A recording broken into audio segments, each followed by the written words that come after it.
हुकुम थियो बादल खे त सारंग 60 कजन। हुकुम थियो बादल खे त सारंग 60 कजन। विॼूं वसण आयूं ट ट मींहं टिमन।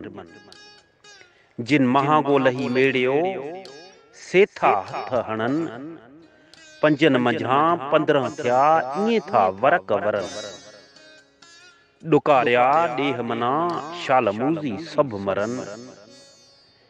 वरी वॾे वस जूं कयूं ॻाल्हियूं गंवारन। सैयद चवे सभिन आहे तूह तुंहिंजे आसरो। अस्सलाम वालेकुम हक़ मौजूद जी सिंह जी लतीफ़। सुरसारंग जे हिन बैत में शाह अब्दुल लतीफ़ भिटाई मींह वसण बाद ईंदड़ खुशहाली जो ज़िक्र करे थो। समाज में ईंदड़ तब्दीलियुनि जो ज़िक्र करे थो। पहिरियां ईंदासीं हिन बैत जे सिटवार सम्झाणी तरफ़। हुकुम थियो बादल खे त सारंग 60 कजन। यानी ककरनि खे हुकुम थियो, अमुर थियो, कंहिंजो अमुर थियो, धणी ताला जो अमुर थियो त मींहं जा सांवाह कजनि, मींहं जी तयारी कजे। विॼूं वसण आयूं ट ट मींहं टिमन। त पोइ विॼूं बरसाति वसाइण आयूं ऐं मींहं धमाधम कयो पिया वसनि, धड़ाधड़ मींहं पियो वसे। जिन मांगो लही मेड़ियो सेथा हथ हणन। जन माण्हुनि ॾुकार जे आसरे में महांगी ख़रीदारी कई। बरसाति वसण बाद उहे जेके आहिनि ज़ख़ीरा अंदोज़ हथ पिया हणन। पंजनि मंझां 15 थिया ईअं था वरक वरन। पंजनि मां 15 थी विया, यानी अघु टीणो रिथे वेठा हुआ। उहे जेके ज़ख़ीरा अंदोज़ हुया, ईअं संदसि बंदियुनि जा पना था उथलनि। ॾुकारिया ॾेह मना शल मूज़ी सभु मरन। शाल सभु ॾुकारी ऐं मिड़ेई मूज़ी मुल्क मां नाबूद थी वञनि, मरी थी वञनि, ख़तम थी वञनि। वरी वॾे वस जूं कयूं ॻाल्हियूं गंवारन। गंवारन याने गवन जे धनारन वरी वॾे वसकारे जूं ॻाल्हियूं कयूं आहिनि। यानी हुननि खे पहिरियां ख़बर पइजी वेंदी त हाणे केतिरो मींहुं वसंदो। सैयद चवे सभिन आहे तूह तुंहिंजे आसरो। शाह साहब थो चवे त ए धणी ताला, ए अला साईं, मिड़नी लाइ तुंहिंजी मेहर ई आधार आहे। बरसाति ई तव्हांजो सभिनी इंसाननि जो सहारो आहे। दोस्तो, ही त हुई सिटवार सम्झाणी जंहिंमें शाह साईं मींहं वसण जी ॻाल्हि करे थो। मींहं वसण बाद ईंदड़ खुशहालियुनि जो ज़िक्र करे थो ऐं खुशहालियुनि अचण बाद जेके ज़ख़ीरा अंदोज़ आहिनि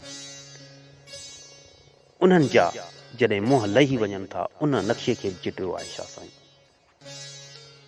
ऐं सॼे आलम जी खुशहाली लाइ दुआ कई आहे। धणी ताला सां मुखातिब थियो आहे त इहे मेहर जा मींहं वसनि त सभई खुशहाल थियनि ऐं सॼी इंसानियत इन मेहर जे आधार ते आहे।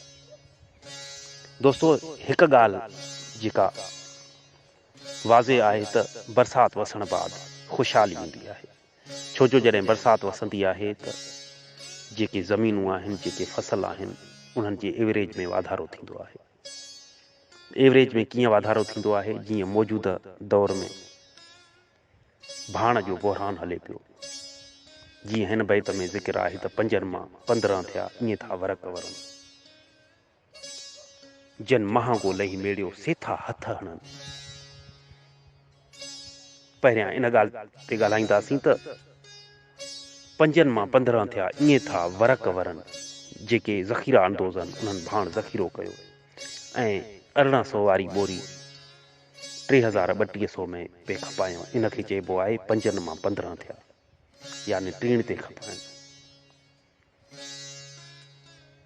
सो जॾहिं बरसाति वसी ऐं हिकु ॻाल्हि वाज़ियो कंदो हलां त जेका बरसाति वसंदी आहे, जॾहिं विॼूं वसंदियूं आहिनि त जेका आसमानी बिजली हूंदी आहे या विॼूं हूंदियूं आहिनि या फ़िज़ा में जेका हवा हूंदी आहे, उन जे ज़रिए जेका नाइट्रोजन हूंदी आहे उहा बरसाति जे पाणी में मिक्स थी जॾहिं वसंदी आहे त उन जे वसीले उन्हनि ॿूटनि खे, उन्हनि वणनि खे, उन्हनि फसलुनि खे जेको बरसाति जो पाणी ईंदो आहे उनखे नाइट्रोजन ज़रिए ताक़त मिलंदी आहे।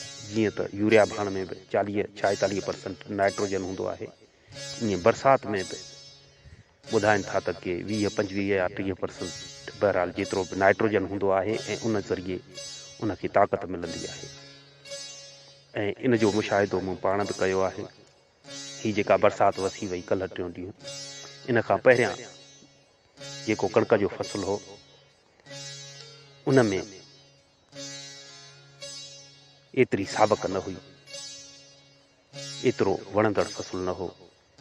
ऐं बरसाति बाद ईअं पई लॻो ॼण उनखे का भाण जी छंड ॾिनी हुजे। ऐं उन ज़मीन जी तस्वीर बि मूं हिन वीडियो ते रखी आहे, इंशाअल्लाह तव्हां ॾिसंदव त कीअं बरसाति बाद ईअं ॾिसण में आयो त ॼण उनखे भाण जी ॿोरी अची वई हुजे। सो शाह साईं चए थो त जन महांगो लही मेड़ियो सेथा हथ हणनि, जन भाण ज़ख़ीरो कयो। सो हींअर बरसाति वसण बाद भाण त माण्हू ज़रूरु ॾींदा, पर ओतिरो न वठंदा जेतिरो हू वठनि हा। छो जो बरसाति ईअं सम्झ त हिकिड़ी छंड भाण जी अची वई। सो उहे हथ ज़रूरु हणंदा, छो जो उन्हनि जे तवक़ खां भाण घटि ख़रीदारी थींदी। ॾुकारिया ॾेह मना शल मूज़ी सभु वर। शाह साईं उन्हनि मूज़िन खे, उन्हनि ज़ख़ीरा अंदोज़नि खे बददुआऊं ॾिए थो त शाल हिन ॾेह मां उहे समूरा ज़ख़ीरा अंदोज़ मरनि। वरी वॾे वस जूं कयूं ॻाल्हियूं गंवारनि, जेके गंवार हूंदा हुआ उन्हनि खे पहिरियां ख़बर पइजी वेंदी हुई त हाणे बरसाति वसंदी। सो धणीधर दुआ आहे त ईंदड़ सावणी में बि सुठियूं बरसातूं वसंदियूं, जेके रहमत बणिजनि, ज़हमत न बणिजनि। सैयद चवे सभन आहे तू तुंहिंजे आसरो। शाह साहब जी इहा दुआ आहे त ए धणी ताला मिड़नी लाइ तुंहिंजी मेहर ई आधार आहे, बरसाति ई आधार आहे। जॾहिं बरसातूं पवंदियूं त पाणी बि वधंदो, मारुनि जे मुंहं ते मुर्कूं बि ईंदियूं, ख़ुशहालियूं बि ईंदियूं। ऐं जेके मूज़ी माण्हू आहिनि, जेके ज़ख़ीरा अंदोज़ आहिनि, उहे ग़रीब मारूड़नि खे एतिरो लुटे ऐं फुरे न सघंदा। अचो त शाह साईं जे बैतनि, आयतुनि ऐं नसीहतनि खे पढ़ूं, परखूं, परूड़ियूं ऐं उन ते अमल कंदे हिक ॿिए जा भरजला थियूं ऐं असांजे समाज में थींदड़ ज़ुल्म, ॾाढ ऐं नाइंसाफ़ियुनि ख़िलाफ़ आवाज़े हक़ बुलंद कयूं। जिए सिंध, जिए लतीफ़ साईं जी ॿोली।